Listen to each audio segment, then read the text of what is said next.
ये है एक ड्रिल मशीन जिसको मैंने खुद ही रिपेयर किया था। ये काफ़ी टाइम से बंद पड़ा था और उसकी बैटरीज भी ख़राब हो चुकी थी। मैंने सब कुछ इसका रिपेयर किया हुआ है। तो अगर आपने इसकी वीडियो नहीं देखी हो तो मैं आपको डेफिनेटली रिकमेंड करूँगा कि आप जो है इस वीडियो को ज़रूर देख लेना इस वीडियो के ख़त्म होने के बाद में। तो फ्रेंड यहाँ पर देख सकते हो ये बैटरी जो है मैंने इसमें एक अलग से इसको जो है रिवर्स फॉरवर्ड कर सिस्टम भी लगाया था एंड इसमें ही चार्जिंग भी लगा दिया था इसके अंदर ही। तो आगे मैं बताता हूँ कि किस तरह से चार्ज होता है।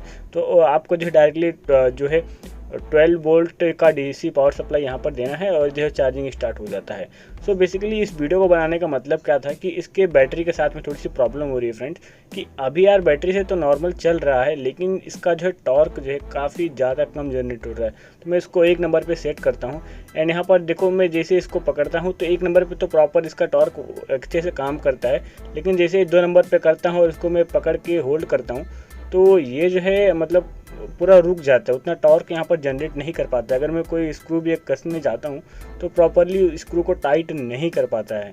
तो जैसा देख सकते हो मैं इसको जो अपने अगर हाथ से भी पकड़ लेता हूँ ना तो उतना टॉर्क जनरेट नहीं कर पा रहा है कि वो मेरे हाथ से स्लिप हो जाए। तो अगर मैं किसी भी नंबर पे सेट करके इसको यूज़ करूँ तो आराम से यार मैं इसको होल्ड कर लेता हूँ, उसको पकड़ लेता हूँ तो एक घूम नहीं पाता है। तो मतलब अगर इसका टॉर्क जो है इतना अच्छा होना चाहिए कि इसको पकड़ने के बाद भी रुके नहीं।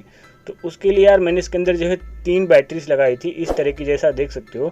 और इसको मैंने पूरा ओपन कर लिया है फ्रेंड और इस बैटरीज को जो है अभी मैं फ़िलहाल रिप्लेस करने वाला हूँ, BMS के भी लगाने वाला हूँ इसके साथ में। और यहाँ पर मैं 6 सेल यूज़ करने वाला हूँ। तो चलो यार वीडियो को करते हैं शुरू।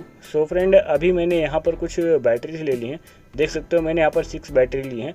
5 बैटरी जो है मैंने एक ही कलर के लिए हैं और एक दूसरी वाली बैटरी थी तो वही मैंने ले ली है, जिसका वोल्टेज जो है मैं आपको पहले चेक करके बता देता हूँ।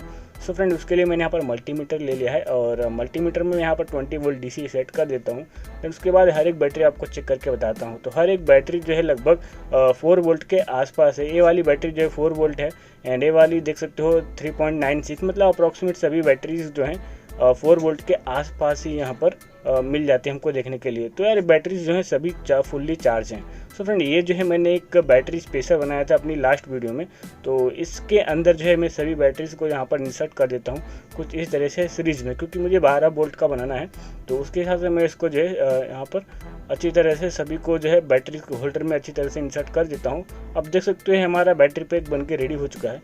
और चलो मैं इसको चेक करता हूँ कि जो इसका बैटरी का कैबिनेट था उसके अंदर फिक्स होता है कि नहीं होता है। तो उसके लिए मैं इसको जो है इसके अंदर लगाता हूँ। तो अभी देख सकते हो कि ये जो है यहाँ पर फिक्स नहीं हो रहा है किसी भी डायरेक्शन में, और मैं यहाँ पर भी टेस्ट करके बताता हूँ किस तरह से यार, लेकिन अभी फिक्स नहीं हो रहा है। तो एक बार और चलो यार कैसे दूसरे डायरेक्शन में चेक करता हूँ। तो हाँ अभी जो है इसके अंदर इंसर्ट हो चुका है, लेकिन जो है एक साइड से थोड़ी सी प्रॉब्लम आ रही है, यहाँ पर देख सकते हो।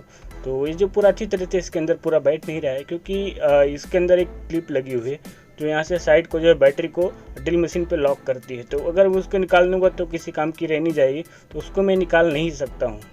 तो अभी मैं क्या करने वाला हूँ कि इस बैटरी होल्डर का जो स्पेसर है उसको हमको निकालना पड़ेगा। तो मैं यहाँ पर निकाल देता हूँ एंड निकालने के बाद हम जो है इसको नॉर्मली कुछ इस तरह से इंसर्ट करके इसके अंदर हम लगाने वाले हैं। और अब ये हमारा जो बैटरी स्पेसर है वो जो है किसी काम का नहीं है, मैं इसको जो है अपने आने वाली किसी वीडियोज़ में यूज़ कर लूँगा। सो फ्रेंड अभी सबसे ज़्यादा इंपॉर्टेंट कंपोनेंट वो है BMS। तो इसको मैंने ऑफलाइन परचेस किया है और ये है 3S 60 एम्पियर का BMS है और इसको मैंने 140 रुपीज़ में परचेस किया है ऑफलाइन। ऑनलाइन यार काफ़ी ज़्यादा महंगा मिलता है, लगभग 550 रुपीज़ या फिर 700 के आसपास मिलता है, क्योंकि इसका एम्पियर काफ़ी ज़्यादा है। 60 एम्पियर का तक का जो है आप इसको इससे आउटपुट ले सकते हो इस BMS से। तो इसकी वजह से यार इसका कॉस्ट काफ़ी ज़्यादा पड़ता है अगर आप इसको ऑनलाइन परचेस करते हो। ऑफलाइन आपको जो है तकरीबन 200 के अंदर ही मिल जाना चाहिए, लेकिन मुझे ये जो है 140 रुपीज़ में ही मिल गया है। तो फ्रेंड अभी जो है हमारी बैटरी से इन सभी का जो है प्लस एक साइड है देख सकते हो, और नीचे के साइड सभी माइनस है। तो अभी मैं क्या करने वाला हूँ कि इन सभी बैटरीज को जो है सबसे पहले सीरीज़ में लगाना है। तो उसके लिए यहाँ पर मैं दो बैटरी जो यहाँ पर बीच में थी उसको जो है मैं कुछ इस तरह से उल्टा कर दूंगा, और अब ये हमारा सीरीज में हो चुके हैं। तो मैं यहाँ पर दो के पेयर में बैटरीज को लगाने वाला हूँ कुछ इस तरह से। तो आगे यार आप वीडियो को देखो, आपको समझ में आ जाएगा, मैंने पूरा डिटेल में बताया है आपको। और यहाँ पर साइड में जो है BMS कुछ इस तरह से लग जाएगा।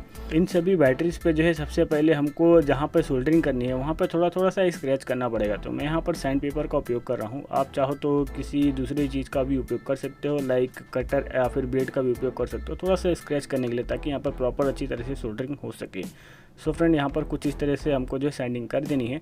तो यहाँ पर मैंने सभी बैटरीज पे जो है थोड़ा सा यहाँ पर स्क्रैच कर दिया है, ताकि सोल्डरिंग जो है प्रॉपर अच्छी तरीके से हो सके। तो यार इसको जो है करना काफ़ी ज़्यादा इंपॉर्टेंट है। अगर आप इसको इस तरह से नहीं करोगे तो इस पर जो है सोल्डरिंग प्रॉपरली नहीं हो पाती है। तो अभी मैंने यहाँ पर सोल्डरिंग आयरन ले लिया है एंड चलो यार सभी को जो है हम यहाँ पर अच्छी तरह से यहाँ पर सभी पे सोल्डरिंग लगा देते हैं।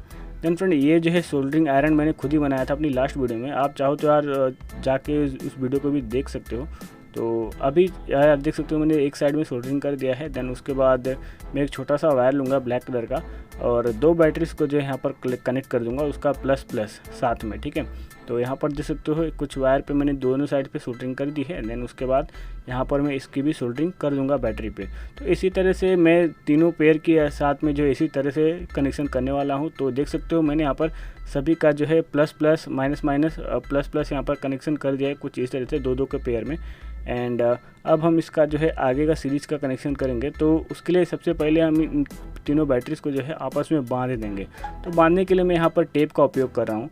तो आप चाहो तो किसी दूसरे भी टेप का उपयोग कर सकते हो। मैं यहाँ पर फिलहाल प्लास्टिक टेप का उपयोग कर रहा हूँ। तो यहाँ पर देख सकते हो कि मैंने सभी का जो है कनेक्शन कर दिया है, प्लस माइनस की सीरीज़ में यहाँ पर कनेक्शन किया है। और अगर आपको समझ में नहीं आ रहा है तो मैं आपको जो है यहाँ पर आगे डायग्राम भी दिखा रहा हूँ। आप उसके हिसाब से जो इसकी वायरिंग कर सकते हो। यार इसकी वायरिंग काफ़ी अच्छी तरह से करना। अगर आपको इलेक्ट्रॉनिक का नॉलेज नहीं है तो प्लीज़ इसको ट्राई बिल्कुल भी मत करना, ठीक है। तो कुछ इस तरह से इसकी वायरिंग कर देनी है और मैं इसका फ़ोटो जो है वीडियो के एंड में भी डाल दूंगा। वहाँ से भी आप इसको जो है देख के आइडिया लगा सकते हो कि किस तरह से इसकी वायरिंग होने वाली है। तो मैं यहाँ पर वीडियो को थोड़ा सा फास्ट फॉरवर्ड कर रहा हूँ क्योंकि मैंने ऑलरेडी इसका सर्किट डायग्राम दिखा दिया है। तो यार वीडियो को यार पूरा धीरे धीरे चलाने से कोई मतलब नहीं बनता है। तो यहाँ पर जस्ट आपको सभी वायर का कनेक्शन अच्छी तरह से प्रॉपरली करने हैं। तो मैं एक बार फिर से बता देता हूँ कि अगर आपको यार इलेक्ट्रॉनिक का नॉलेज नहीं है थोड़ा भी, प्लीज़ इसको ट्राई मत करना, ठीक है। सो यहाँ पर देख तो मैंने सब कुछ ज्वाइंट कर दिया है। अभी मैं यहाँ पर इसका चार्ज और यहाँ पर डिस्चार्ज वाला दोनों वायर कनेक्ट कर रहा हूँ। तो यहाँ पर प्लस के लिए मैं यहाँ पर ब्लू वाला वायर यूज़ कर रहा हूँ। याद रखना, प्लस के लिए मैं यहाँ पर दोनों ब्लू वाला वायर यूज़ किया हूँ और जो रेड वाला है और ब्लैक वाला है वो माइनस का वायर है, ठीक है। तो कुछ इस तरह से मैंने इसको कनेक्शन कर दिया है और यहाँ पर दोनों वायर के साइड में मैंने देख सकते हो एक वायर में जो है टेप लगा दिया है, ताकि गलती से भी अगर दोनों वायर टच हो जाए तो कुछ शॉर्ट सर्किट ना हो इसकी वजह से।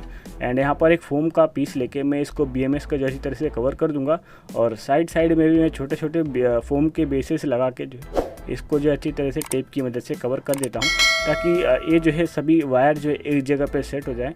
और अगर हम गलती से भी इसको हिलाते हैं या फिर गलती से भी गिर जाता है तो बैटरी पे कोई भी इम्पैक्ट ना पड़े, इसकी वजह से इसको करना काफ़ी ज़्यादा जो है इंपॉर्टेंट होता है। तो देख सकते हो अभी ये जो है फ़िलहाल हमारा रेडी हो चुका है।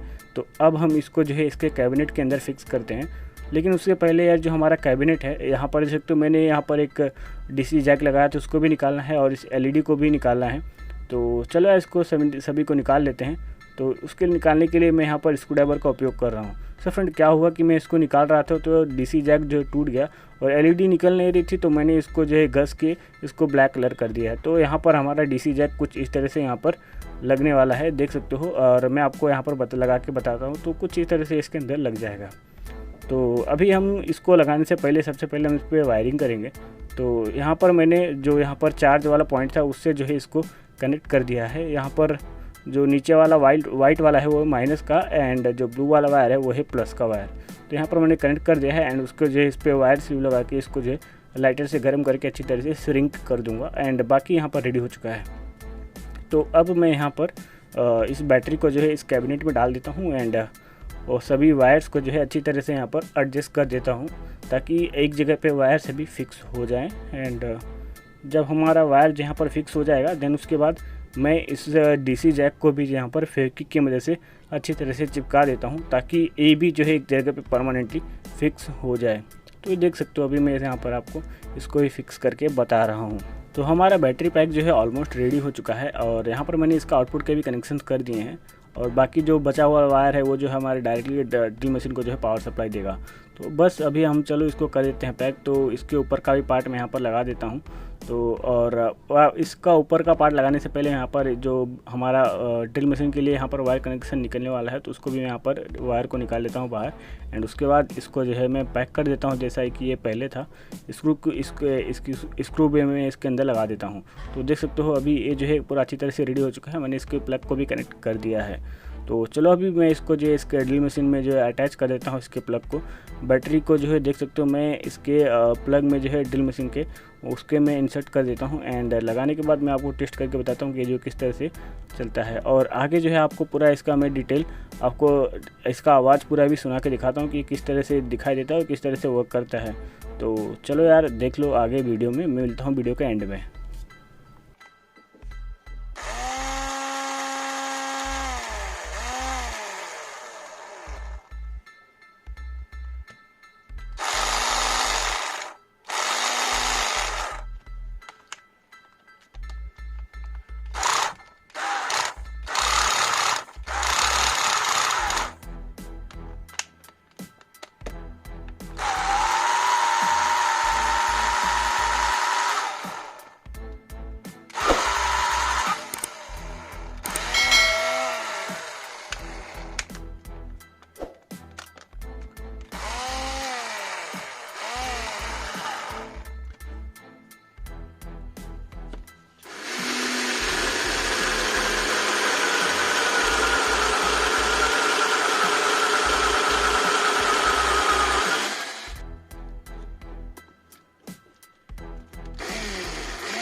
तो अभी आपने जैसा देखा कि इसका टॉर्क यार काफ़ी ज़्यादा बढ़ गया है इस ड्रिल मशीन का। और अब इसको जो है चार्ज करने के लिए आप जो है यहाँ पर 12.1 एम्पियर से लेकर 12.10 एम्पियर तक का चार्जर जो है आप यहाँ पर यूज़ कर सकते हो इसको चार्ज करने के लिए। यहाँ पर मैं 1 एम्पियर का यूज़ कर रहा हूँ, जिससे जो है इसकी चार्जिंग टाइम काफ़ी ज़्यादा बढ़ जाएगी।